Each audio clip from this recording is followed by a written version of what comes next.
As most viewers of LaRouchePAC.com recognize, this is the LaRouchePAC Policy Committee, and we are together in Manhattan, where we are going to be crushing Wall Street and organizing a transformation of the United States. I'm Diane Sayre from New Jersey, and with me is Mike Steger from San Francisco, Dave Christie from Seattle, Keisha Rogers from Houston, Texas, and Bill Roberts from Detroit, Michigan. So we're out here in Union Square, bringing a sense of unity to the American population, because it's a majority of the American people which are dying and getting killed by the Obama policy right now. There's not a sense of life to the country. There's not a sense of a future. And what you're finding from people on the streets here at Union Square is a sense that we've got to move now to bring down this Obama administration and shut down the Wall Street apparatus. The people who are thinking recognize this is an absolute necessity. It's not a question of reform of the government. It's an actual change in the policies and orientation of the United States as a nation. And that has to happen according to Franklin Roosevelt. And I think the most inspiring thing is that people that capture the necessity of that are also then provoked and inspired by the role of the music work, the chorus, and a sense of a commitment to optimism, which really, as Friedrich Schiller put it, is the ends by which we're fighting for this political change.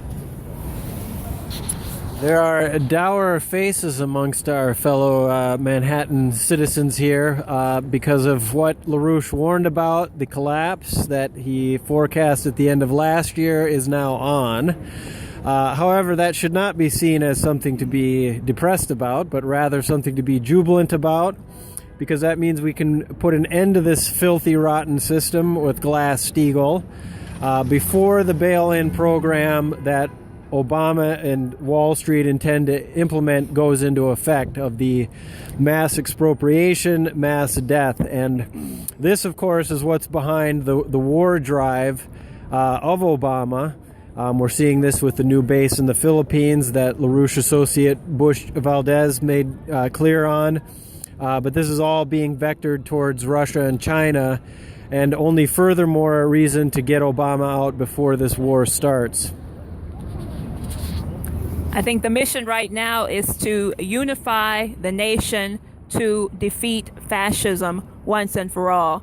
And Franklin Roosevelt understood this very clearly, that unless you had the people organized from the standpoint of a cultural awakening and also understanding the value of the citizens of this nation taking responsibility for the nation, for what our founding fathers, Alexander Hamilton, whose birthday we just celebrated and are commemorating this month, understood that the value in society is not based on money, it's not based on free markets, it's based on the creative powers of the human mind, and it's based on rallying a unified force in the population that's going to fight at all costs to defend that identity of human beings. And so, as people are passing by today, our rally outside here in Union Square, and they see us with the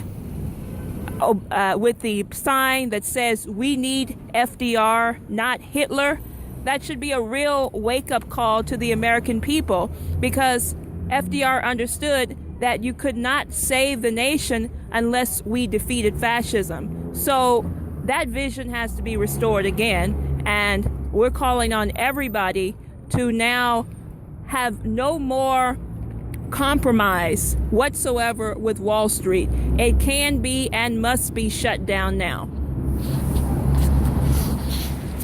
Well, for those who say it has to get worse before it gets any better, we're now not only at the 11th hour, we're at about 1:30 in the morning, and crisis and chaos does not necessarily produce a better, more rational population.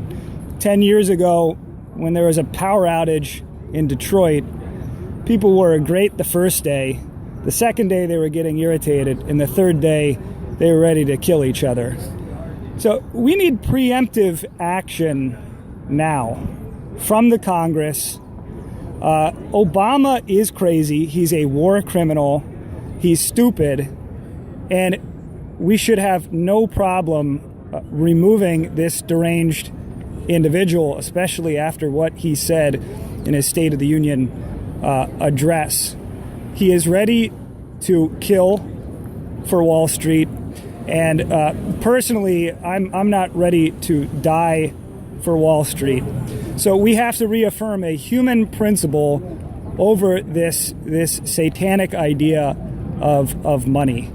We can create everything that we need to create to get out of this crisis.